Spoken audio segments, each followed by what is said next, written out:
Movie की starting में हम ड्रू नाम की एक लड़की को देखते हैं जिसके पास किसी अनजान व्यक्ति का कॉल आता है और वो उससे बोलता है हाय हाय बड़े में मोटे मोटे तेरे। जिस पर वह लड़की बोलती है ओ क्या तुम्हें ये चाहिए तो तुम अपनी मॉम के जाकर क्यों नहीं लेते। इसके बाद हम घर के बाहर एक सीरियल हत्यारे को देखते हैं जो कि अपनी मुठ प्रक्रिया के दौरान बाहर से घर के अंदर उस लड़की को देख रहा था। हत्यारा उस लड़की से बोलता है कि मैं बाहर से तुम्हारे शरीर के सारे अंगों को बड़ी आसानी से देख पा रहा हूँ। जिस पर वह लड़की बोलती है कि अगर तुमने ये मजाक शीघ्र बंद नहीं किया तो मैं अपने पुरुष मित्र से कहकर तुम्हारी गांड की ठुकाई करवा दूंगी। जिस पर वह हत्यारा बोलता है अरे शानी गेंड पहले अपने मकान का गेट तो बंद कर ले। जिस पर वह लड़की भागकर अपने घर के गेट को बंद करने जाती है लेकिन सीरियल किलर तो पहले ही अंदर आ चुका था और जैसे ही वो लड़की अपने गेट को बंद करके पीछे मुड़ती है तो वो उसी महिलाओं की बू सूंघने वाले हत्यारों को देखती है और तुरंत ही 2 माह की फेमस गालियां उसे देकर वहां से भागने लगती है। इसके बाद उसे रास्ते में 2 साइन बोर्ड देखने को मिलते हैं, एक सेफ्टी और दूसरा डेथ। फिर वह गांड के अंधी लड़की डेथ वाला रास्ता चुन लेती है।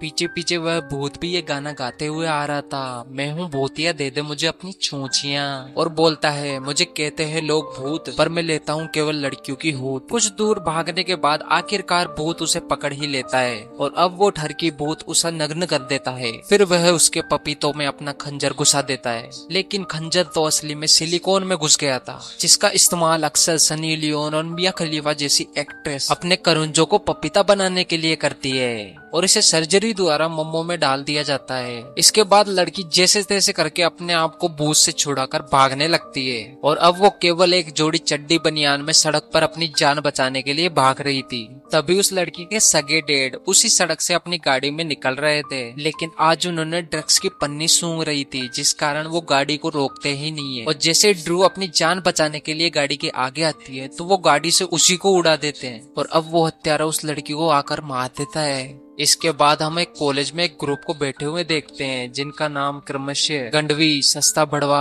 काली कुब्जा, काला भुसंड, सिंडी और रवि मुट्ठल होता है। और यहाँ पर मैं आपकी जानकारी के लिए आपको बता दूं कि ये सभी बड़वे अपनी बुद्धि गांड से अपाहिज हैं। तभी सिंडी नाम की लड़की उन सभी को चूतिया की उपाधि देते हुए बोलती है क्या तुम्हें नहीं लगता कि उस लड़की की मौत ठीक 1 साल बाद हुई है जब हमने उस आदमी को मारा था और अब हम ठीक 1 साल पहले उस रात का फ्लैशबैक देखते हैं जब ये सारे के सारे दोस्त घूमर पौवा पीकर लॉकडाउन में घूमने निकले थे और नशे नशे में सड़क पर चल रहे किसी बूढ़े डोकरे को ये ठोक देते हैं। अब सस्ता भड़वा जो कि ये गाड़ी नहीं चला रहा था बट उसकी ही ये कार थी वो रोने लगता है और काले भूषण को बोलता है अरे बेटी चोद ये तूने क्या कर दिया, ये मेरे बाप की कार थी अब वो मेरे 2 के कूले 4 कर देगा। उन सभी का ध्यान लड़ाई में ही था जबकि वह वृद्ध आदमी तो जिंदा था। वो डोकरा बोलता है अरे पैन चोदो मैं ठीक हूँ चलो चलता हूँ। इतने में सस्ता भड़वा अपनी दारू की बोतल पीछे फेंक देता है जो कि अनजाने तरीके से उसी डोकरे के माथे पर जाकर लगती है और वो डोकरा दोबारा से चित्त हो जाता है। इसके बाद वो सभी दोस्त आपस में मिलकर उसको नग्गा करके उसकी सारी चीजें लूट लेते हैं और उसे नदी में फेंक देते हैं। अब सस्ता भड़वा सभी से कहता है कि अंडी मंडी संडी इसके बारे में किसी को भी बताने वाले की माँ भिंडी, यह कहकर सभी लोग उसकी बात मान जाते हैं लेकिन सिंडी कुछ भी नहीं बोल रही थी।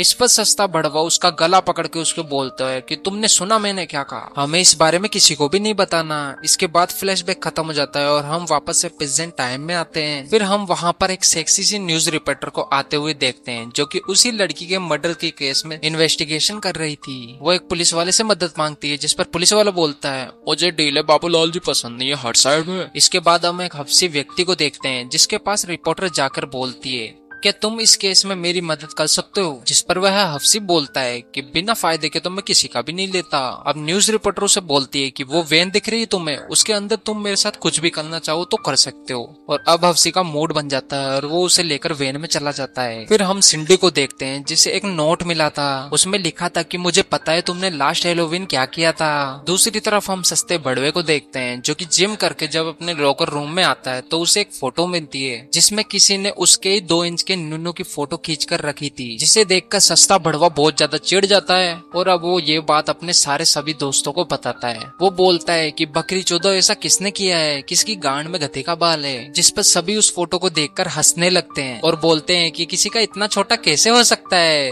अब लड़कियां भी देखती है और बोलती है कि किसी का एक काला और एक गोरा कैसे हो सकता है। सिंडी सस्ते बड़वे को बोलती है कि ऐसा केवल तुम्हारे साथ, जिस पर सस्ता बड़वा बोलता है क्या रवि मुट्टल के भी एक गोरे और एक काले हैं? सिंडी बोलती है नहीं नहीं, मेरा मतलब नोट से था, मुझे भी एक ऐसा नोट मिला है और मुझे लग रहा है कि लास्ट हैलोवीन हमने जिस व्यक्ति को मारा था जिसके बारे में कोई ना कोई जानता है और वो हमें टॉर्चर कर रहा है और इसलिए अब हमें इस सब कुछ के बारे में पुलिस को बता देना चाहिए। ये सुनकर सस्ता बड़वा पगला जाता है और वो सिंडी को गले से पकड़ लेता है और उसे उठा उठा के पटकता है और बोलता है कि इस बारे में किसी को भी पता नहीं चलना चाहिए। इसके बाद हम एक ब्यूटी कॉन्टेस्ट में गंडवी को एक रैंप वॉक करते हुए देखते हैं जिसको सस्ता बड़वा दूर से देख रहा था। तभी वहाँ पर सस्ते बड़वे के पास वो सीरियल किलर आ जाता है जिसे देखकर गंडवी बोलती है हेल्प, कोई हेल्प करो सस्ते बड़वे की। गंडवी की ये सभी बातें सुनकर वहाँ पर लोग मौजूद होते हैं जो उन पर विश्वास नहीं करते क्योंकि उन सभी को लग रहा था कि गंडवी तो एक्टिंग कर रही है और इसी के चलते वो सीरियल किलर उस सस्ते बड़वे को भी निपटा देता है। लेकिन यहाँ पर उस गंडवी को इस कॉन्टेस्ट का विनर घोषित कर दिया जाता है। अब हम सिंडी को उसके घर अकेले देखते हैं जहाँ पर उसे उस सीरियल किलर का कॉल आता है और वो उससे बोलता है कि मैं उसी के घर में हूँ, अब मुझे ढूंढ के बताओ। फिर सिंडी को उस सीरियल किलर के दिख जाते हैं दोनों पैर और वो बोलती है कि तुम सोफे के पीछे छुप रहे हो। फिर सीरियल किलर बोलता है कि अब तो तुम्हें मानना होगा। इसके बाद वो सिंडी के पीछे पड़ जाता है और सिंडी अपनी जान बचाते हुए सीढ़ियों के ऊपर चढ़ने लगती है। वहाँ पर उसके हाथ में जो भी आता है वो सीरियल किलर के ऊपर फेंकने लगती है। साइकिल, बाल्टी, कुर्सी और यहाँ तक कि दादी को भी वो सीरियल किलर के ऊपर फेंक देती है, जिस पर उसकी दादी उससे बोलती है अरे सिंडी बेटा, इस उम्र में मुझे मार के मेरा वो खाएगी का। अब सिंडी एक बड़े से पियानो को उसकी तरफ फेंकती है जिससे वह सीरियल किलर तो बच जाता है बट वहीं पर दादी खत्म हो जाती है। अब सिंडी अपने कंप्यूटर पे आके 911 पर इमरजेंसी मैसेज लिखती है कि एक गोरी औरत मुसीबत में है। तभी वहाँ पर पुलिस की कई सारी गाड़ियां आ जाती है जिन्हें देखकर सीरियल किलर वहाँ से भाग जाता है और अब सिंडी का बॉयफ्रेंड रवि मुट्ठल वहाँ पे आ जाता है जिसके जेब से उसी सीरियल किलर का खंजर और ग्लव्स गिरते हैं, जिसे देखकर सिंडी सोचती है कि यही वो किलर है और अब वो रवि मुट्ठल को पुलिस के हवाले कर देती है। तभी पुलिस स्टेशन में वह गंडवी और वह हफ्सी व्यक्ति आता है। अब गंडवी सिंडी को लेकर अपने घर पर आ जाती है जहाँ पर हमें पता चलता है कि गंडवी और हफ्सी व्यक्ति दोनों एक दूसरे के भाई बहन हैं, जो वहाँ पर आकर बोलता है कि हमें जरूरत पड़ेगी तो हम नदी में से उस व्यक्ति को भी बाहर निकाल देंगे जिसे हमने पहले मारा था। जिस पर गंडवी बोलती है कि मैंने ही इसे ये बात बताई थी क्योंकि इसकी बात पर कौन ही विश्वास करेगा, तुम टेंशन मत लो।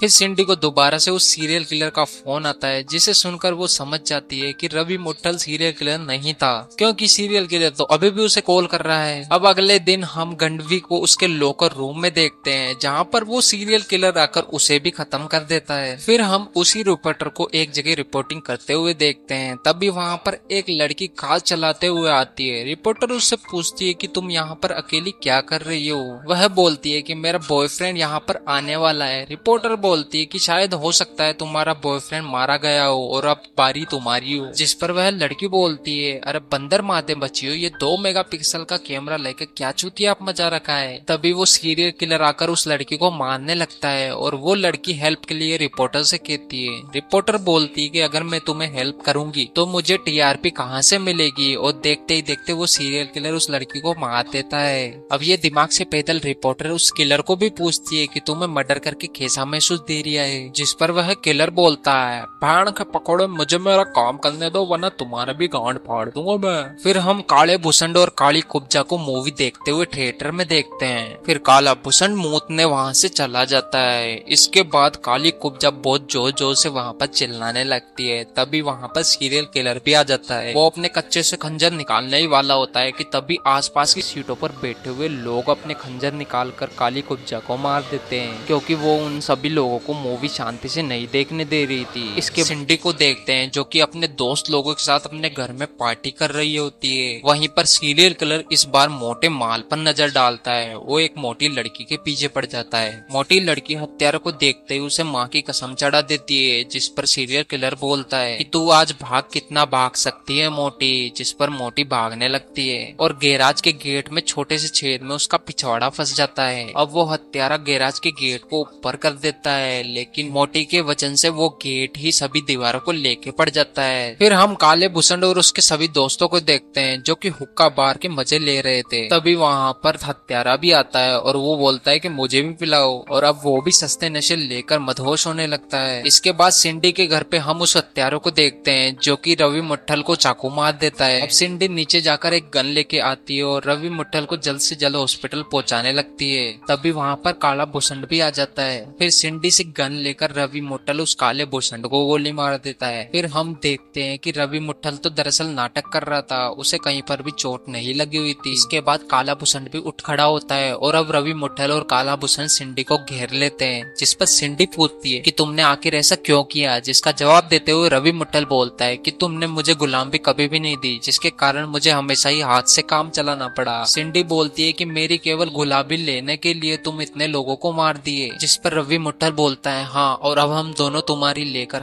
एक दूसरे को घायल करके सारा नाम उस सीरियल किलर का लगा देंगे। इसके बाद काला भूषण रवि मुट्ठल को घायल करने लगता है। रवि मुट्ठल को हंसते हुए देखकर काला भूषण सही में ही उसके अंदर अपना खंजर दे मार कर देता है। पीछे से असली सीरियल किलर आ जाता है और उस काले भूषण को मार देता है। और अब वो सिंडी को भी मारने की कोशिश करता है, लेकिन सिंडी में कोई आत्मा भर जाती है और वो उसे एक जोरदार लात मारती है, जिससे सीरियल किलर दीवार तोड़ते हुए बाहर पड़ता है। सिंडी के बाहर जाने पर घर के बाहर शीशे तो टूटे हुए थे, बट वो सीरियल किलर कहीं भी नहीं दिखता। इसके बाद वहाँ पर पुलिस आ जाती है और सिंडी सब कुछ के बारे में पुलिस को बता देती है। वो पुलिस को ये भी बताती है कि 1 साल पहले उन्होंने एक व्यक्ति को मारा था और शायद हो सकता है कि ये सीरियल किलर वही हो, लेकिन पुलिस उसे बताते हैं कि वो व्यक्ति तो कब का ही मर चुका है। ये सीरियल किलर एक ऐसा आदमी है जो कि तुम्हारे बारे में सब कुछ जानता है और उसे ये भी पता है कि 1 साल पहले तुमने एक व्यक्ति को मारा था। तभी सिंडी को याद आता है और वो गंडवी के भाई उस हफ्सी का नाम लेती है पुलिस वाले के सामने, क्योंकि उन सभी दोस्तों के अलावा एक केवल वही था जिसे इस सब कुछ के बारे में पता था। इसके बाद हम गंडवी के भाई हफ्सी को देखते हैं जो कि चूतिया बन नहीं रहा था बल्कि सभी लोगों को बना रहा था। वो अपनी नकली मूंछों और मेकअप को हटाता है। उसके बाद वो सिगरेट पीकर एक कार में उसी रिपोर्टर को साथ लेकर चला जाता है और जाते जाते एक बैग फेंक कर जाता है। सिंडी और एक पुलिस वाला उस बैग को जब खोल के देखते हैं तो उसी में उस सीरियल किलर का मास्क और खंजर मिलता है। इसे देखकर कंफर्म हो जाता है कि हफ्सी ही किलर था। उसके बाद सिंडी को भी एक कार वाला सड़क से उड़ाकर मार देता है और मूवी खत्म हो जाती है।